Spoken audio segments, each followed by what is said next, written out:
শেখ হাসিনা উন্নয়ন করে গেছে সেটা কেমন যে এই যে শেখ হাসিনা বার্ন ইউনিট এটা তো উনিই করেছেন। এত তো বাচ্চাগুলো যে এই অবস্থা, যদি বার্ন ইউনিটটা উনি না করতেন, হঠাৎ করে এরকম ট্র্যাজেডি, এই বাচ্চাগুলোকে কোথায় পাঠানো হতো?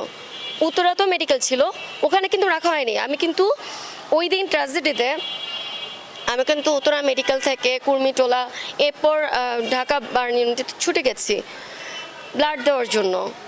তো আমার প্রশ্ন হচ্ছে যে উনি যেহেতু যদি উনি উন্নয়নটা না করতেন, মানে এই বার্ন ইউনিটটা না করতেন, তাহলে এই বাচ্চাগুলোকে কোথায় ভর্তি করানো হতো?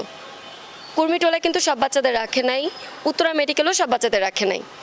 এরপর আবার মেট্রো রেলের ব্যাপারটায় আসি, যে উত্তরা থেকে জাস্ট 15 মিনিটের মধ্যে আমি ঢাকা মেডিকেলে ওখানে গেছি। তাহলে এটা কিসের থ্রুতে? Obviously metro rail. তো অবশ্যই এটা ওনার অবদান রয়েছে। হ্যাঁ, অনেকে বলে যে এই উন্নয়ন করতে গিয়ে কয় টাকা লেগেছে, সবই তো নিজের পকেটে ঢুকেছে। ভাই ঠিক আছে, এটা ভালো, আপনারাই দুর্নীতি করেন না, আপনারা এই টাইপের দুর্নীতি করেন, করে এরকম দেশের উন্নয়ন করেন।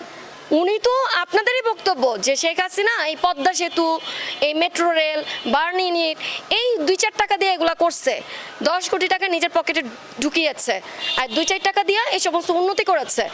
বাকিটা সব ওনার ছেলে জয়, ওনার মেয়ে, ওনার ভাগ্নি, ওনার ভাগনা, উনি সব ওনাদের পকেট ভরেছে।